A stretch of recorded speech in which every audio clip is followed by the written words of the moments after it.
எமது கத்தோலிக்க திரு அவையானது காலத்தினுடைய தேவையை அறிந்து பல்வேறு விதமான மனிதநேய பணிகளை ஆற்றிக்கொண்டு வருகின்றது.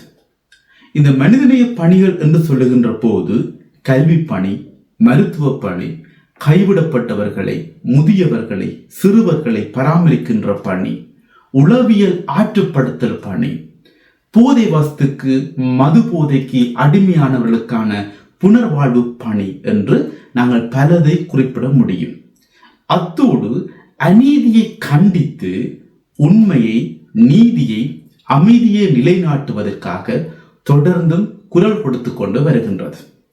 இத்தகைய சூழலிலே கத்தோலிக்க திரு அவையானது வெறுமனே சமய பணியை மட்டும் ஆற்றாமல் ஏன் இவ்வாறான பணிகளை மேற்கொண்டு வருகின்றது என்ற கேள்வியும் எழத்தான் செய்கின்றது. எனவே கத்தோலிக்க திரு அவை ஆற்றி வரும் இந்த மனிதநேய பணிகளுக்கான காரணங்கள் என்ன என்பதனை இந்த காணொளியூடாக விளக்க இருக்கின்றேன். காணொளியை முழுமையாக பாருங்கள். இவ்வாறான தகவல்களுக்கு எமது தளத்தை பார்வையிடுங்கள்.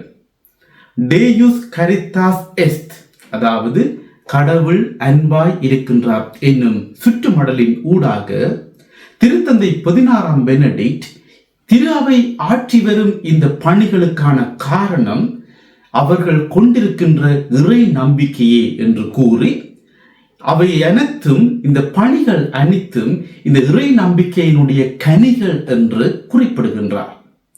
இன்னும் சிறப்பாக திரு அவையிலே நற்செய்தி அறிவித்தல் பணி, திருவருட்சாதனை நிறைவேற்றுகின்ற பணி மற்றும் இந்த அன்பு பணிகள் என்ற 3 பணிகள் இருக்கின்றன என்றும் இவை ஒன்றோடு ஒன்று பிரிக்க முடியாத அளவிற்கு தொடர்பு பட்டுள்ளன என்றும் வர்ணிக்கின்றார். அத்தோடு இந்த அன்பு பணிகள் நற்செய்தி அறிவிப்பு பணிக்கு அல்லது திருவருட்சாதனங்களை நிறைவேற்றுகின்ற பணிக்கு அடுத்ததாக வரும் ஒரு துணை பணி அல்ல, மாறாக இது திரு அவையினுடைய இயல்பாகவே இருக்கின்றது என்று அவர் கூறுகின்றார். அந்த வகையிலே இந்த கிறிஸ்தவ இறை நம்பிக்கை எவ்வாறாக இருக்கின்றது என்பதனை புனித யோவான் எழுதிய முதல் திருமுகம் 4ஆம் அதிகாரம் 16வது வசனத்திலே குறிப்பிடப்பட்டிருக்கிற இறை வார்த்தையை கோடிட்டு காட்டி விளக்குகின்றார். கடவுள் அன்பாய் இருக்கின்றார், அன்பிலே நிலைத்திருப்போர் கடவுளோடு இணைந்திருக்கின்றார் என்று குறிப்பிடுகின்ற திருத்தந்தை இதுவே கிறிஸ்தவ இறை நம்பிக்கையினுடைய இதயம் என்று சொல்லுகின்றார்.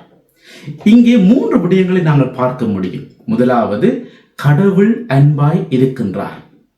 இரண்டாவது, அவர் நம்மீது அன்பு கொண்டுள்ளார். மூன்றாவது, நாங்களும் அன்பு செய்ய அழைக்கப்படுகின்றோம். கடவுள் அன்பாய் இருக்கின்றார் என்பதன் பொருள் என்னவென்றால், அவர் தனிமையில் இருப்பவர் அல்ல, அவர் அன்புறவிலே இருக்கின்றார். அவருடைய இயல்பே அன்பாய் இருத்தல், அதாவது தந்தை, மகன், தூய ஆவியானவர், இந்த மூவருமே இந்த அன்பு உறவிலே இருக்கின்றார்கள். இரண்டாவது, அவர் நம்மீது அன்பு கொண்டுள்ளார். இந்த அன்பை நாங்கள் எல்லோரும் அறிந்திருக்கின்றோம். பழைய ஏற்பாட்டிலே இஸ்ராயல் மக்கள் எகிப்திய அடிமைத்தனத்திலே துன்புற்ற போது அவர்களை மீட்பதற்காக கடவுள் மோய்சனை அழைத்து இவ்வாறாக கூறுகின்றார்: எகிப்தில் என் மக்கள் படும் துன்பத்தை என் கண்களால் கண்டேன், அவர்களின் துயரங்களை நான் அறிவேன் என்று கூறி அவர்களை அந்த அடிமைத்தனத்திலிருந்து மீட்டதை நாங்கள் பார்க்க முடியும். புதிய ஏற்பாட்டிலே இந்த கடவுள் தாமே இயேசு கிறிஸ்துவினூடாக மனிதராக இந்த உலகிலே அவதரித்ததை நாங்கள் பார்க்கின்றோம். இயேசு தனது பொது பணியை ஆரம்பித்த போது இறைவாக்கினர் எசாயா இறைவாக்கு பகுதியை வாசித்து ஆரம்பித்தார் என்று நாங்கள் வாசிக்கின்றோம்.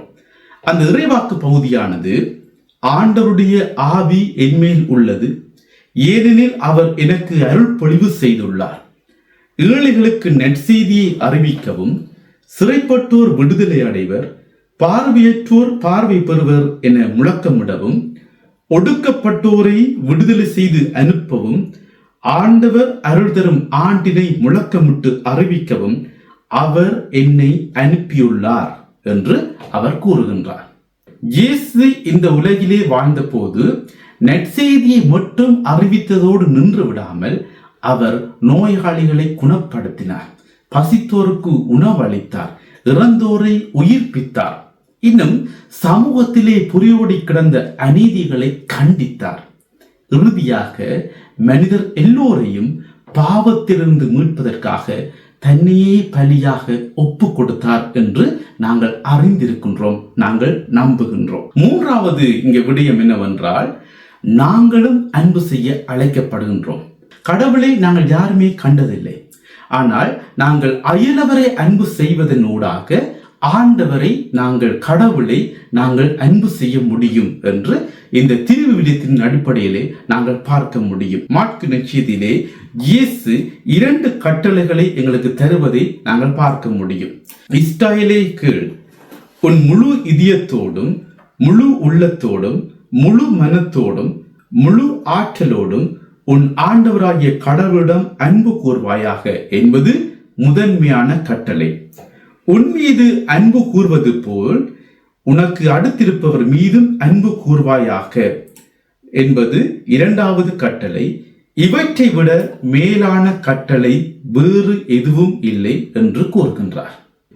அந்த வகையிலே இயேசு கிறிஸ்துவினால் நிறுவப்பட்ட திரு அவையும் அயலவர்களை, தேவையில் இருப்பவர்களை அன்பு செய்வதில் முழு அர்ப்பணிப்போடு செயற்பட்டு கொண்டு இருக்கின்றது. ஆதி கிறிஸ்துவுடைய வாழ்க்கை முறையை பார்க்கின்ற போது திருத்தூதர் பணி 2ஆம் அதிகாரத்திலே அவர்களுடைய வாழ்க்கை பணி அழகாக சித்தரிக்கப்படுகின்றது.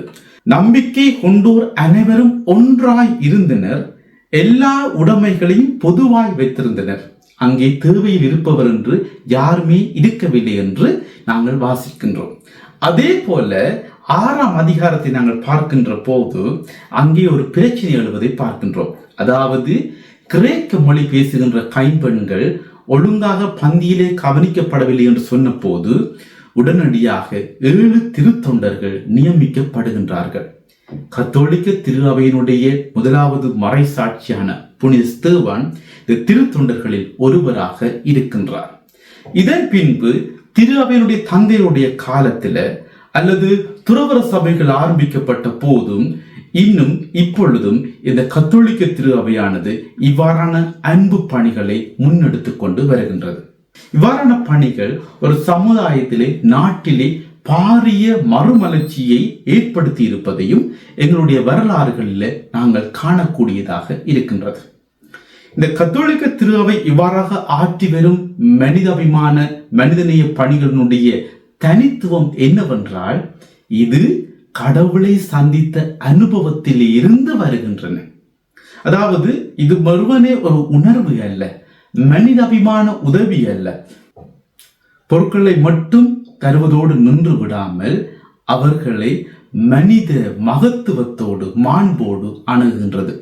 ஒவ்வொரு மனிதனும் கடவுளுடைய சாயலாக படைக்கப்பட்டவன் என்ற பார்வையிலே பார்க்கின்றது.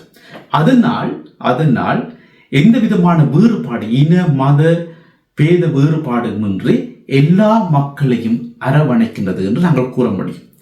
2வது என்னவென்றால், இந்த மனிதநேய பணிகள் மத மாற்றத்திற்கான கருவிகள் அல்ல என்று சொல்லப்படுகின்றது. ஆனால் திரு அவை ஆற்றி வரும் இவ்வாறான பணிகளின் ஊடாக மற்றவர்கள் கவரப்படுகின்றார்கள். ஏன், இன்னும் சிறப்பாக அவர்களும் இந்த அன்பு செயல்களிலே ஈடுபட விரும்புகின்றார்கள், தம்மையும் புதுப்பித்துக் கொள்ளுகின்றார்கள், அர்ப்பணிக்கின்றார்கள். 3வது, இவ்வாறான மனிதநேய பணிகள் ஒரு அரசியல் கட்சிக்கோ அல்லது ஏனைய கருத்தியல் திட்டங்களுக்கோ சார்பானவை அல்ல.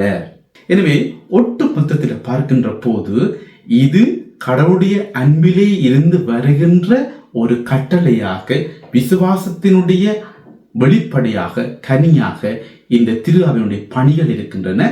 இவை திரு அவையினுடைய இயல்பாகவே இருக்கின்றன என்பதனை இங்கே நான் பதிவு செய்கின்றேன். அந்த வகையிலே நாங்கள் ஒவ்வொருவரும் இவ்வாறான பணிகளிலே ஈடுபட்டு கொண்டிருக்கின்றோம்.